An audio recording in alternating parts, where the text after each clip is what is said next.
कला जिवंत राहावं आणि या कलेच्या माध्यमातून समाज जागृती या खेड्यातील प्रत्येक शेवटच्या माणसापर्यंत हा सत्याचा आवाज अंधश्रद्धेविरुद्ध आताच त्यांनी मान्यवरांनी आपल्या भाषणातून व्यथा मांडल्या. अण्णाभाऊ साठेंनी आपल्या लेखणीतून समाज जागृतीचं काम केलं. अंधश्रद्धेवर प्रहार केला.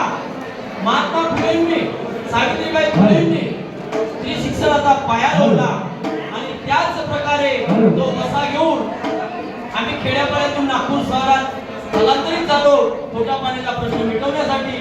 पण तुम्ही या पूर्वजांनी या कलाकारांनी आम्हाला जी कला दिली थोडीफार तुमचं पाहून आम्ही शिकलो आणि एकता कला पथक संचद्वारे आम्ही आपल्यापर्यंत आपली कला सादर करत आहोत. तर सर्वांना विनंती आहे की तुमच्याकडून शिकलेले धडे आहे, तुमच्याकडून शिकलेली कला आहे, त्याचा आम्ही आदर करतो का तुम्ही आमचे पूर्वज आहात, तुम्ही कलाकार ज्येष्ठ कलाकार आहे. त्याप्रमाणे आज आपल्या समोर सादर करतो. तुकोजी महाराजांना सुद्धा सांगितलेलं आहे ग्रामदेवनी एक तरी अंगी असू दे रे कला नाहीतर जन्मा येऊन फुकाच वाया गेला. हा पकालीचा हेला पाणी वाहायचा मेला. तर म्हणून आमचे गोंधळी बुवा आता सादर करा. काय सांगायचं आपल्याला?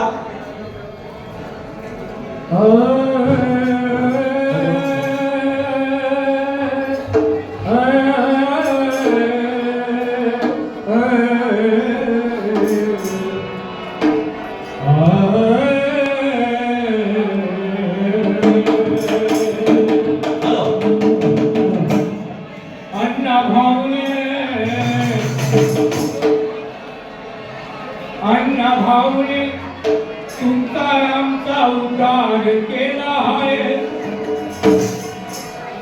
आणि लहूजी वस्ताद आमचा घरादार आहे. त्यांच्या लेखणीने समाज जागला.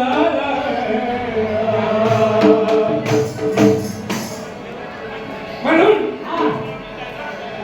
अहो दाल तडक्याची मजा जिरा आणि मोहरीत आहे.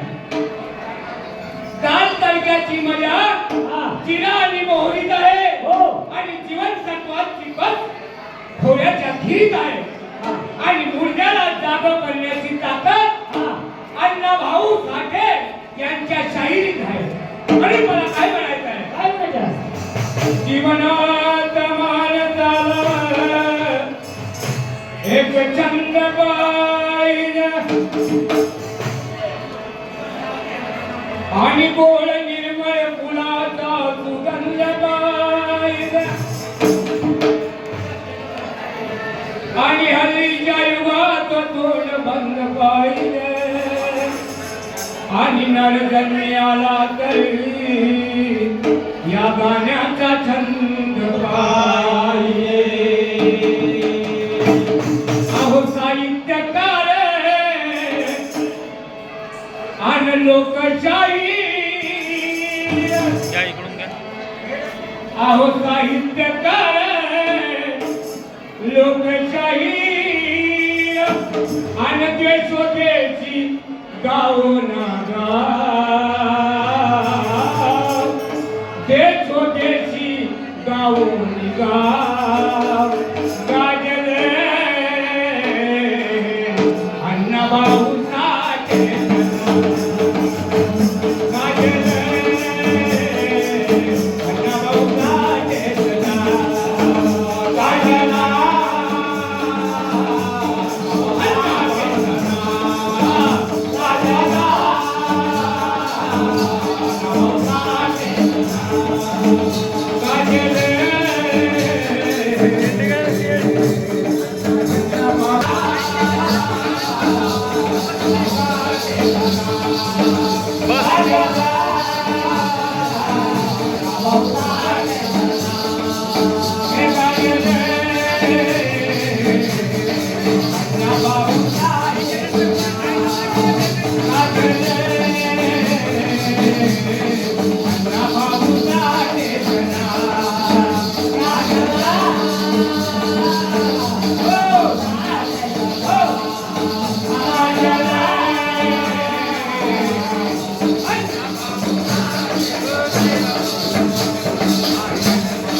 लाईट गेली का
लाईट